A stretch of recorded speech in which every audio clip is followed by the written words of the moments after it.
Guys, welcome back to my channel. तो कैसे हो आप सभी लोग? आई होप आप सभी लोग अपनी स्टडीज़ को कंसिस्टेंसी के साथ में कर रहे होंगे। तो इस वीडियो में हम डिस्कस करेंगे question number 35 of chapter matrices class 12th math CBSE PYQ series 2024। ये क्वेश्चन नंबर 35 होने वाला है।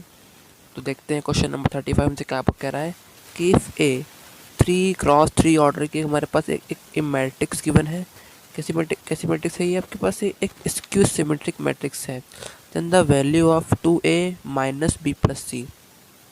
मुझे पूछा है कि 2a माइनस बी प्लस सी की वैल्यू क्या होगी। देखो यहाँ पर ये a है, c है और ये हमारे पास b है ना। बाकी सारे क्या हैं? बाकी सारे तो आपके नोन है। ये a c b है, इससे अननोन एलिमेंट्स हैं। बाकी सारे नोन एलिमेंट्स हैं। कह रहे हैं कि जो पूरी की पूरी मैट्रिक्स है ये कैसी स्क्यू सिमेट्रिक है। तो पूछा है कि इसकी वैल्यू क्या होगी। ऑप्शन दिए गए हैं। तो देखते हैं इसका सोल्यूशन नेक्स्ट स्लाइड पे। ये क्वेश्चन आपका एमसीक्यू टाइप का, इसीलिए आपका ये 1 मार्क का क्वेश्चन है। कितने मार्क का क्वेश्चन आपका? ये 1 मार्क का क्वेश्चन है। गिवन क्या हमारे पास एक मैट्रिक्स गिवन है जो कि कैसी स्क्यू सिमेट्रिक है। अब देखो स्क्यू सिमेट्रिक के लिए सिर्फ एक ही कॉन्सेप्ट होता है। क्या कॉन्सेप्ट होता है कि अगर मान लो कोई मैट्रिक्स पी है ना, अगर मैं उसका ट्रांसपोज ले लूँ और अगर वो अपने मैट्रिक्स के माइनस के बराबर आ जाए, यानी कि मैट्रिक्स के माइनस के बराबर अगर आ जाती है तो वो होगी आपके पास स्क्यू सिमेट्रिक मैट्रिक्स। कैसी होगी वो? स्क्यू सिमेट्रिक मैट्रिक्स होगी। तो वही चीज़ यहाँ पर है। यहाँ पर हमारे पास ए गिवन है, तो ए क्या होगी? ए जो होगा वो क्या होगा? ए ट्रांसपोज अगर मैं लूँगा तो माइनस ए के बराबर आएगा। ठीक है। अब चाहो तो इस माइनस एन को उधर लिख दो, यानी कि ए बराबर माइनस ए ट्रांसपोज, कोई दिक्कत नहीं। चाहे माइनस एन को इधर रखो आप, चाहे इधर रखो, वो तो साइन आपका तो एक ही तरफ रहेगा ना। ठीक है। तो ये हमारे पास मेन कॉन्सेप्ट है स्क्यू सिमेट्रिक का। अब देखो यहाँ पर सबसे पहले हमको ए तुम्हारे पास है ही, लेकिन ए ट्रांसपोज नहीं है, तो ए ट्रांसपोज निकालना पड़ेगा। तो किसी भी मैट्रिक्स का ट्रांसपोज कैसे निकालते हैं? उनकी रोज़ को कॉलम में चेंज कर देते हैं। तो यहाँ पर देखिए रो कौन कौन सी यहाँ पर है। पहली रो है हमारे पास ये वाली, ये पहला कॉलम बन जाएगी। दूसरी रो ये वाली दूसरा कॉलम बन जाएगी। तीसरी रो है ये वाली, तीसरा कॉलम बन जाएगी। तो ये हमारे पास आ गया ए ट्रांसपोज। ठीक है। अब इसके बाद क्या करेंगे, यहाँ पर सिंपली पुट कर देंगे वैल्यू। ए की वैल्यू कितनी है हमारे पास? ए की वैल्यू हमने यहाँ पर पुट कर दी।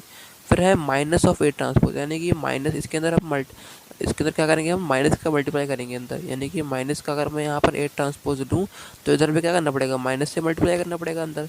अब कह लो कि -1 कह लो आप।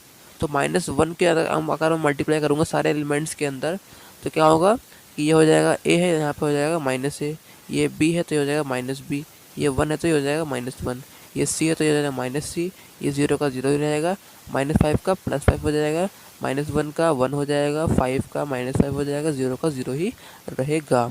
ठीक है। तो ये हो गया हमारे पास -a ट्रांसपोज। सिंपली यहाँ वैल्यू पुट करने के बाद हम लोग इन दोनों को इक्वेट कर दिया हम लोगों ने। अब देखो जब भी दो मैट्रिक्स इक्वल होती हैं है ना, उनका ऑर्डर हमेशा सेम होता है। तो यहाँ पर देखिए इसका ऑर्डर 3x3, इसका ऑर्डर भी कितना है? इसका ऑर्डर 3x3 है। ठीक है।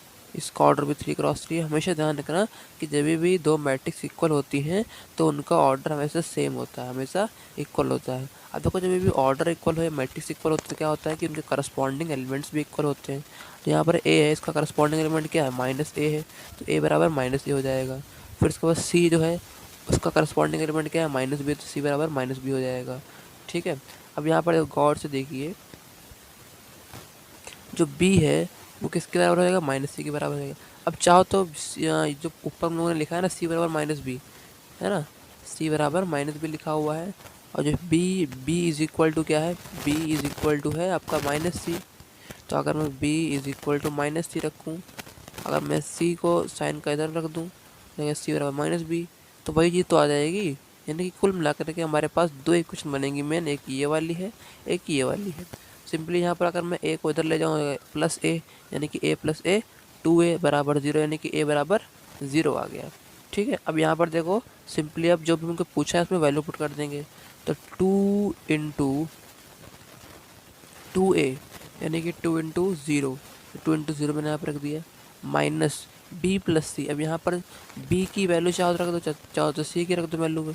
मैंने यहाँ पर सी की वैल्यू पुट कर दी है। यहाँ पर देखिए बी की वैल्यू, यहाँ पर बी का बी रखा, प्लस सी का मतलब है माइनस बी, यानी कि माइनस बी रख दिया तो माइनस से माइनस खत्म हो गया। टू इंटू ज़ीरो क्या हो जाएगा, 2 इंटू 0 0 और माइनस 0, यानी कितना आया आंसर, 0 ही आएगा, यानी कि उत्तर क्या आ गया, 0 आ गया। तो देखते हैं कि हमारा किस ऑप्शन में आ रहा है 0। ये हमारा ऑप्शन नंबर आ रहा है ए में। ठीक है, तो आई होप आप सभी लोगों को ये क्वेश्चन का सोल्यूशन पसंद आया होगा। ठीक है, आप एनसीईआरटी के साथ में इन क्वेश्चंस को खुद से ट्राई कीजिए। ठीक है, और फिर इसके बाद अपने आंसर्स को मिलाइए। तो मिलते हैं हम लोग नेक्स्ट वीडियो में, तब तक के लिए जय हिंद दोस्तों।